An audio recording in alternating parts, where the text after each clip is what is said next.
စင်မကျင်နဲ့မိမိလျော်ရော့ကာမဂုဏ်အာယုံကိစ္စတွေမှာစိတ်ဝင်စားပြီးတော့အပျော်ကျူးနေတဲ့အမျိုးသားဟာသူတစ်ပါးသားမယားတွေပြစ်မှားနေမယ်သူတစ်ပါးသားမယားတွေနဲ့ပတ်သက်နေမယ်ဆိုလို့ရှိရင်တော့အခုအပြစ်၄မျိုးရရှိလာနိုင်တယ်တဲ့မြတ်စွာဘုရားအပြစ်၄ခုရရှိလာနိုင်တယ်ဒီဘဝတွင်ရနိုင်တဲ့အပြစ်က၃မျိုးအဲ့ဒါကိုမြတ်စွာဘုရားကအပုညလာဘံကြီးမားတဲ့အကုသိုလ်တွေသူရလိမ့်မယ်သူတော်ဘာသာမယားနဲ့သွားပြီးတော့ပတ်သက်လို့ရှိရင်အကုသိုလ်တွေဖြစ်လိမ့်မယ်အဲ့ဒီအကုသိုလ်ကတနေ့ကျအကျိုးပေးပါလေဒါကြောင့်မို့အဲ့ဒါနဲ့ပတ်သက်လာလို့ရှိရင်အပုညလာဘမကောင်းမှုအကုသိုလ်တွေသူရရှိလိမ့်မယ်နာနိကာမတေယသူတော်ဘာရဲ့အမျိုးသမီးတွေနဲ့ပတ်သက်နေလို့ရှိရင်အိတ်ကောင်းခြင်းမအိတ်ရဆိုတာဖြစ်လိမ့်မယ်ဟောအေးချမ်းချမ်းပဲဟုတ်မလဲ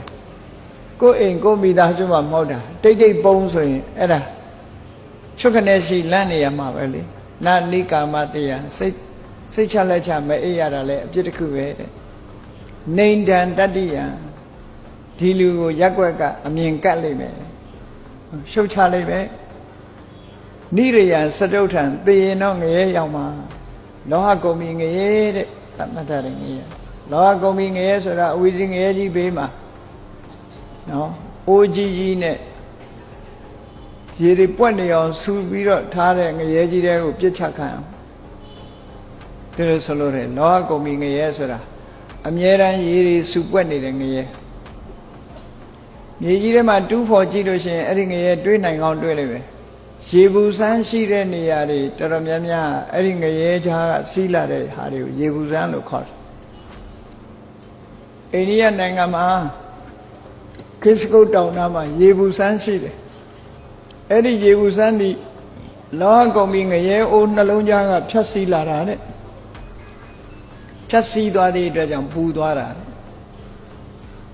တကယ်ကတော့သူ့ရဲ့မြေဖြားခန္ဓာအနောဒအိမ်ကနေဖြစ်ပြားခံလာတာဆိုအေးစိတ်နေတဲ့ရေငရဲအိုးကြီးကြားကဖြတ်စီးလိုက်လို့ပူသွားတာတဝဲမှာလည်းရေဘူးဆန်းရှိတယ်အဲ့ဒီအောက်မှာငရဲအိုးရှိတယ်နော်ရေဘူးဆန်းရှိတဲ့နေရာမှာပြီးတော့ဟလင်းကြီးမှာလည်းပဲရေဘူးဆန်းရှိတယ်လက်ကြာကြာတော့မနိုင်နိုင်ဘူးအဲ့ဒီရေဘူးဆန်းရှိတဲ့နေရာအောက်မှာငရဲအိုးရှိတယ်